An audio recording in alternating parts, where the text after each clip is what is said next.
السلام علیکم۔ آج کی دانا باتیں۔ ایسے شخص کے ساتھ غداری کتنی بری ہے جس نے خود کو تمہارے سپرد کر دیا ہوا ہو اور آخر میں تم اس سے بیزار ہو جاؤ، رابطہ ختم کر دو، اسے ایک نفسیاتی مریض بنا دو اور پھر کہو کہ مجھے اب آزاد کر دو۔ وائس نوٹ اڑانے سے، تصاویر مٹانے سے، بلاک کرنے سے کچھ بھی ٹھیک نہیں ہوتا، نہ ہی دل کا بوجھ ہلکا ہوتا ہے، کیونکہ اس سب کے باوجود دماغ میں یادوں کا وائرس رہتا ہی ہے۔ کیا تمہیں افسوس نہیں؟ تم نے اس شخص کے دل پر پاؤں رکھا جس کا پاؤں نادانستگی میں کسی چیونٹی پر پڑ جانے سے دل دکھ جاتا تھا۔ کیا تمہیں شرمندگی نہیں؟ تم نے اسے چھوڑ دیا جس نے تمہارے زخم دیکھ کر روتے ہوئے راتیں گزاری۔ کچھ دکھ، کچھ درد، کچھ اداسیاں بہت ہی ذاتی ہوتی ہیں جنہیں ہم چاہ کر بھی کسی پر عیاں نہیں کر پاتے، اور شاید ہمیں خود پتہ نہیں ہوتا کہ ہم کیوں اداس ہیں۔ اس نے بس اتنا کہا کہ عشق ماں باپ سے بڑھ کر نہیں ہوتا۔ میں سمجھ گئی کہ اب جدا ہونا ہے۔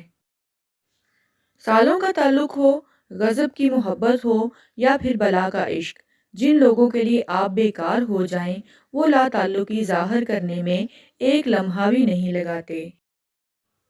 کیوں روتے ہو اتنا؟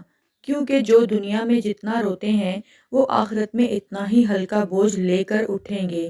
میں بس اپنے اس بوجھ کو ہلکا کرنا چاہتی ہوں۔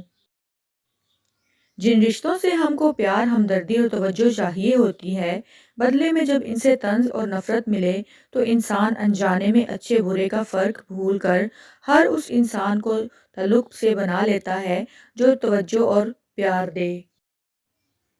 ڈپریشن کی انتہا جسے سکون دینے لگ جائے اس پر کوئی بھی لہجہ اثر نہیں کرتا۔ اکیلا پن اتنا سکون دینے لگ جاتا ہے کہ آس پاس بیٹھے لوگوں کی موجودگی بھی ہمارے لیے بے معنی سی ہو جاتی ہے۔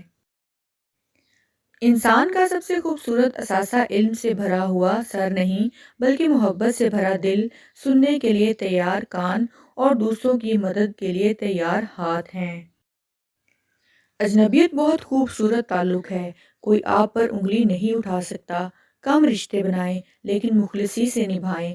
محبت تو بہت سے لوگ آپ سے کر سکتے ہیں لیکن مخلص سارے نہیں ہوتے۔